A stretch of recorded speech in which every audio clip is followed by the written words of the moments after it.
আমরা যেহেতু কোনো সরকারের পক্ষ থেকে স্পেসিফিক কোনো নির্দেশনা পাচ্ছি না, অতএব আমাদের এই কর্মসূচি আমরা স্পেসিফিক নির্দেশনা না পাওয়া পর্যন্ত আমরা চলমান রাখবো। আমরা আবারও ধন্যবাদ জানাচ্ছি।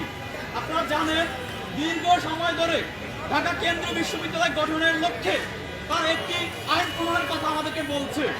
তারা বিভিন্ন সময়ে আমাদেরকে বিভিন্ন আশ্বাস দিয়েছে। আমরা আশ্বাসে আশ্বস্ত হয়ে আমরা এখানে বারবার আন্দোলন সংগ্রামে যুক্ত হয়েছি এবং আন্দোলন সংগ্রাম উইথড্র করে নিয়েছি।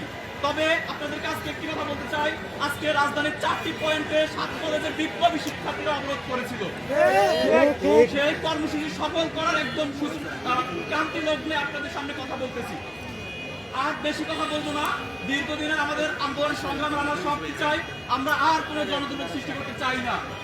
আমরা চাই সরকার আমাদের চূড়ান্ত মুক্তি সেই অধ্যাদেশটি দ্রুত দিয়ে দিক। আমরা বিগত দিনগুলোতে এই জানুয়ারির সূচনা লগ্নে আমরা সরকারের কাছে গিয়েছিলাম। তারা আমাদেরকে জানিয়েছিল জানুয়ারির মিড টার্ম অর্থাৎ জানুয়ারির 15 তারিখের মধ্যে একটি সমাধান দিবে, কিন্তু দুঃখের বিষয় হচ্ছে সেটি এখন আমরা পাচ্ছি না।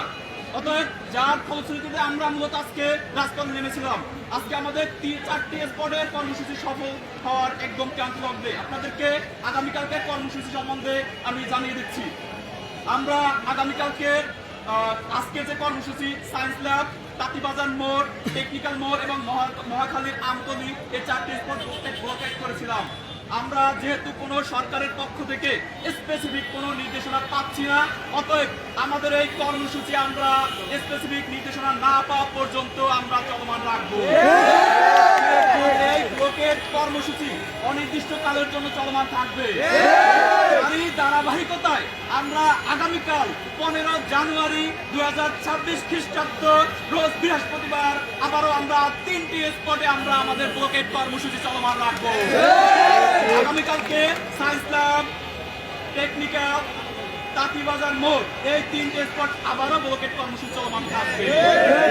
আমরা আশাবাদী যে সরকার আমাদের বিষয়ে অর্থাৎ ছাত্রদের সমন্বয়ে যে প্রস্তাবনা করা হয়েছে ঢাকা সেন্ট্রাল ইউনিভার্সিটি নামে একটি বিশ্ববিদ্যালয়ে সেটি চূড়ান্ত মুক্তি অর্থাৎ অধ্যাদেশ জারি করে সেটি সমাধান করে দিবে।